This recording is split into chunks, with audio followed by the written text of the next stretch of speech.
So good morning students. Today we are going to start a new chapter of history. Chapter number 2, New Kings and Kingdoms.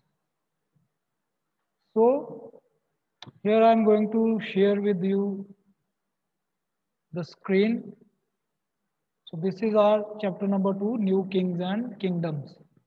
So in this chapter today we are going to understand the political developments around 700 CE to 1200 CE means a period of 500 years. Then to trace the patterns of political developments and military conquests of regional dynasties. Regional dynasties means local dynasties, local kings. The development of to develop an understanding of the connections between political and economic processes through the exploration of Chola period. So we will read about Chola period, okay, and come to know about their economic progress and various economic processes. Then we will try to understand how inscriptions are used to reconstruct history. Okay, so this all we will learn in this chapter. So we will divide this chapter in various lectures. Now let's start today's lecture.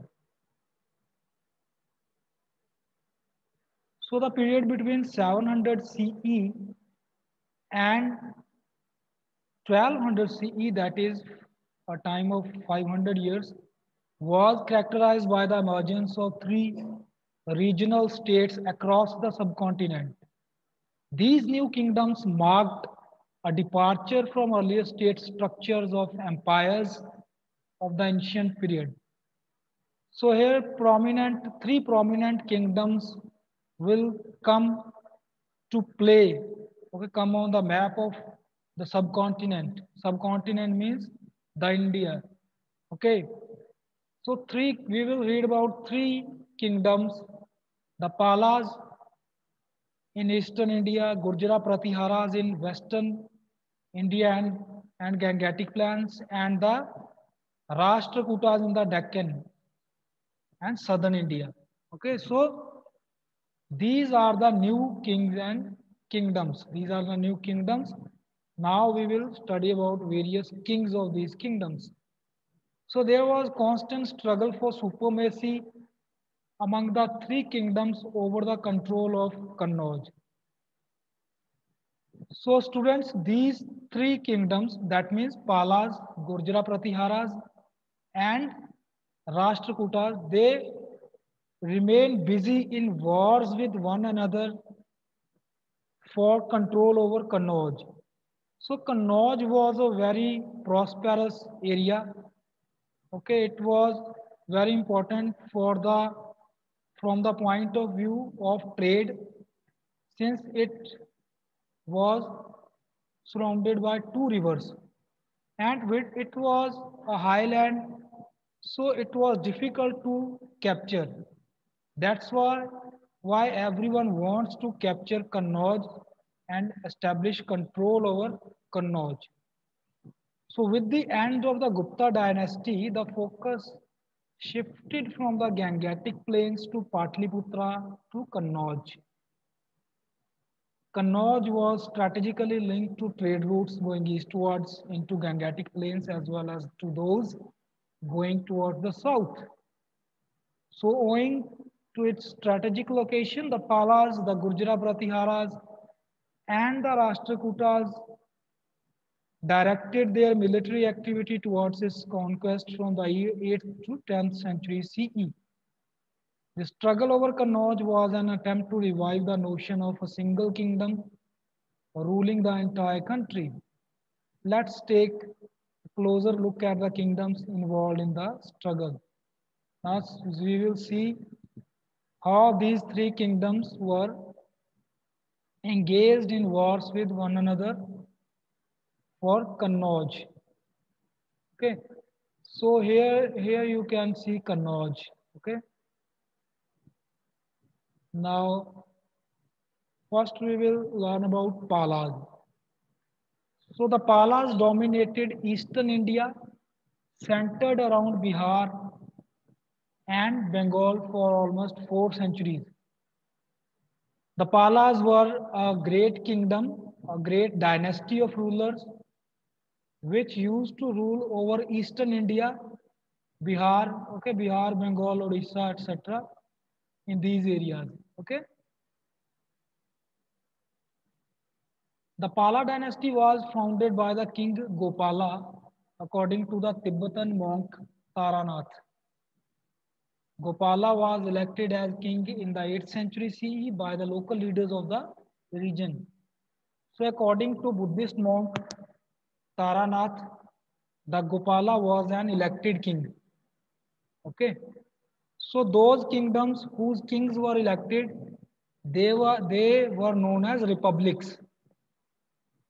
ऐसे kingdoms जिनके Kings को लोग कुछ लोग elect करते थे, कुछ लोग, सभी लोग नहीं, कुछ लोग इलेक्ट करते थे, ऐसे किंग्स को बोला जाता, ऐसे किंगडम्स को बोला जाता था republics. So Pala's kingdom was a republic in this sense. So Gopala was the elected king. Okay. His successor Dharmapala made the Pala kingdom a force to reckon with in North India. Towards the end of the 8th century, he led a successful campaign and conquered Kannauj from the Pratiharas. He is credited to have built the famous University of Vikramshila. So Pala Gopala ने Pala kingdom को dynasty को बनाया. After his death, his son Dharmpala became very famous king. He captured Kannauj from Pratiharas. He also built a great university at that time known as the University of Vikramshila. Okay, Vikramshila was an ancient, or you can say medieval Indian university. Now his successor, means Dharmpala's successor, Dharmpala's son, Devapala extended the borders of his kingdoms to include Kamrupa in Assam. The Palas built the Mahabodhi temple at Bodh Gaya. So his Dharmpala's successor or son Devapala extended the borders to Assam, and he also constructed a Bodh temple, Mahabodhi temple. Its name is Mahabodhi temple at Bodh Gaya. Okay. So this was all about Palas. Now second dynasty which was fighting for Kannauj and was a very important regional kingdom during medieval period was Pratiharas. So the Pratiharas traced their origin to the Hun tribes. They were the most powerful Rajput clans at this time. Clans means group, jati, ya tribe you can say. So they were Rajput kings, okay, and they tell that their ancestors were a tribe known as Hun tribe.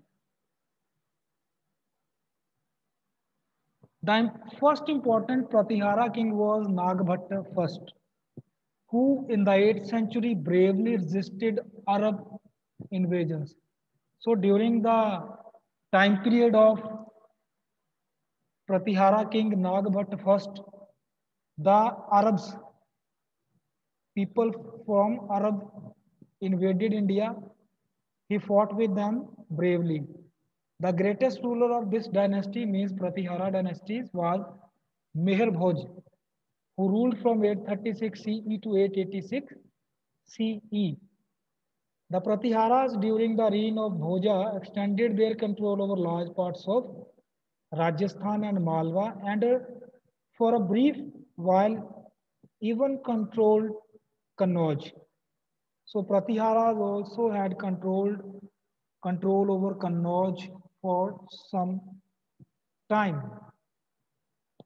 Now the third very important regional kingdom was Rashtrakutas. So according to some Arabic sources, Rashtrakutas were the most powerful of the three dynasties. So among these three dynasties, means Palas, Pratiharas and Rashtrakutas were very powerful. This dynasty was founded by Danti Durga. Danti Durga एक king थे, एक tribe के leader थे, जिन्होंने Rashtrakuta kingdom को बनाया. He was originally a feudatory of the Chalukyas. Feudatory means वो उनके लिए काम करता था, चालुक्यास के लिए. एक एंशियंट इंडियन किंगडम थी. Rulers like Amoghavarsa and Krishna III gave some stability to the kingdom. So you come to, as we have discussed, that these three kingdoms were continuously involved in wars with one another. But Krishna III and Moghavarsha, they provided some type of stability to the kingdoms. The last Rashtrakuta king was Kaka II, who was overthrown by Talapa of the later Chalukyan dynasty. So ये जो काका second थे, ये राष्ट्रकूटास के last powerful king थे. तो इनके बाद जो है चालुक्य डायनेस्टी स्टार्ट होगी फिर से.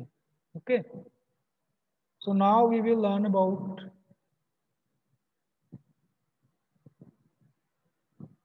Tripartite struggles.